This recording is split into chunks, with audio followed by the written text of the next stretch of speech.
Ontem no Vietnã, o presidente Luiz Inácio Lula da Silva acabou dando uma entrevista ao qual ele, abre aspas, disse a seguinte frase: "Janja não nasceu para ser caseira". E senhores, esse comentário reflete exatamente a crise identitária que nós brasileiros estamos vivendo no nosso país. E pra gente vislumbrar, pra gente entender essa crise identitária, nós precisamos olhar por alguns lados. E pra montar esse quebra-cabeça, a gente vai utilizar ditadura militar, feminismo, a gente vai utilizar também guerra na Ucrânia e, se a gente conseguir, a gente vai utilizar um pouquinho do Neymar também para poder falar sobre a crise identitária. Mas, pra gente vislumbrar tudo isso, a gente vai ter que começar de um princípio, de um cenário. E é esse cenário que eu quero trazer para vocês agora. Cenário. Em 1960, a gente estava passando pela ditadura militar, que foi um dos processos de degradação da nossa democracia.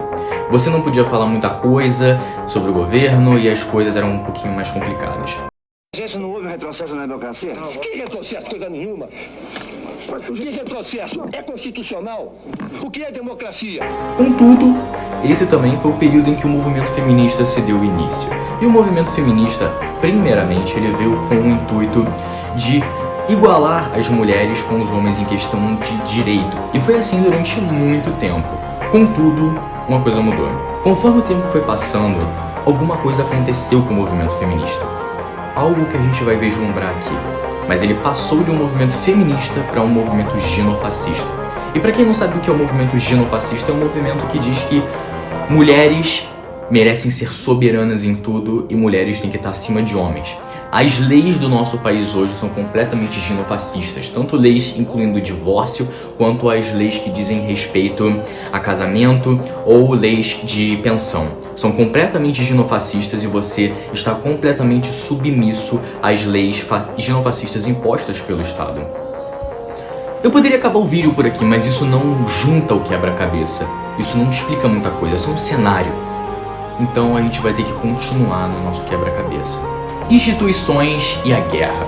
Senhores, a pergunta que eu deixo pra vocês é: a guerra e as instituições, elas ajudam na destruição da nossa ideologia? Ou a montar discursos ideológicos? Eu digo que sim, com certeza. E esse capítulo 2 desse vídeo exemplifica exatamente isso. Hoje nós temos instituições que atuam diariamente para poder destruir o nosso país de dentro para fora. E como exatamente eles fazem isso? Primeiro, eles precisaram durante alguns anos criar uma política de nós contra eles. Então eles utilizam o movimento feminista justamente para isso. Se eu tenho uma parcela da população que é contra e uma parcela da população a favor, eu vou nessa parcela, independente de qual seja, e monto o meu discurso político em volta dessa parcela. Tradução: eu consigo uma enorme destruição da fecundidade e uma enorme destruição da moralidade. Quando você tira a moralidade, quando você tira o conservadorismo do seu país, do seu estado, você acaba por minar alguns conceitos e você destrói algumas noções básicas que você deveria ter. Uma delas é da fecundidade. Normalmente, países mais desenvolvidos tendem a ter um pouco mais de fecundidade. Os Emirados Árabes, por exemplo, você vai lá e a fecundidade dos caras é altíssima, porque são o quê? 5 filhos por mulher. Então você tem uma melhora da sua economia indiretamente ligada a uma melhora da fecundidade. E aqui no Brasil, conforme o movimento feminista ele foi ganhando força, a nossa fecundidade foi diminuindo drasticamente. Mas temos uma outra carta aí: guerra. Guerra da Ucrânia. Não sei se vocês percebem, mas enquanto o nosso país diminui a fecundidade, os ucranianos também diminuem a fecundidade, só que eles estão em guerra. E a gente consegue diminuir nossa população, não tão rápido quanto eles diminuem a população deles, porque eles estão em guerra, mas a nossa população, o nosso IDH, além de ser baixo, o nosso índice populacional também é. E o que acontece?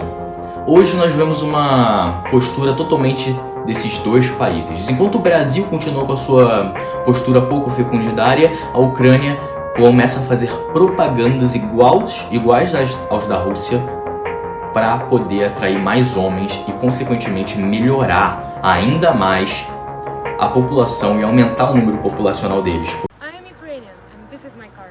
I am Ukrainian and this is my church. I am Ukrainian and this is my bridge. I am Ukrainian and this is my gas station. I am Ukrainian and this is my school. Porque é isso que eles sabem que agrega a moralidade, o exemplo, a multiplicação. E os ucranianos têm feito cada vez mais essas propagandas para conseguir sumir com os efeitos da guerra.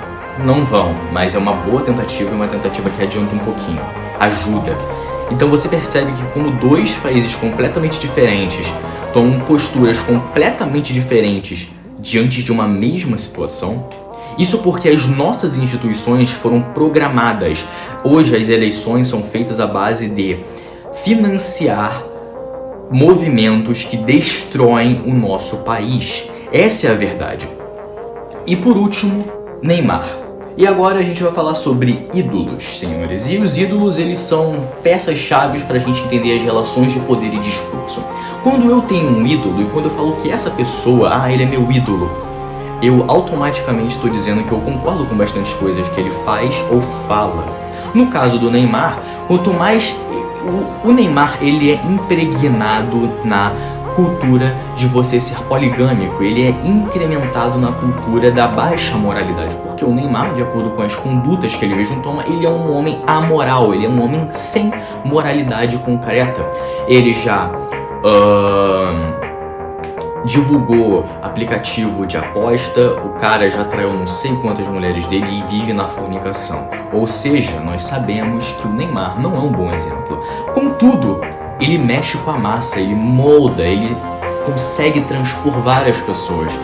E Neymar e qualquer outro influenciador grande que possui esses desvios de caráter, eles são utilizados para aumentar essa disputa do nós contra eles. E bem, você pode sentar aí e achar que tudo isso não passa de uma grande balela, mas se você acredita no que eu tô falando, você deve compartilhar esse vídeo e você deve comentar sobre esse canal com outras pessoas, porque não só ajuda o nosso engajamento, como também vai ajudar você a ajudar o nosso país, para nós tornarmos esse país um lugar melhor. Meu nome é Carlos Eduardo, eu imploro para que você deixe o seu gostei e que você se inscreva se você não for inscrito e compartilhe esse vídeo. Eu vou deixando vocês por aqui e eu agradeço por mais um vídeo. Tchau, tchau.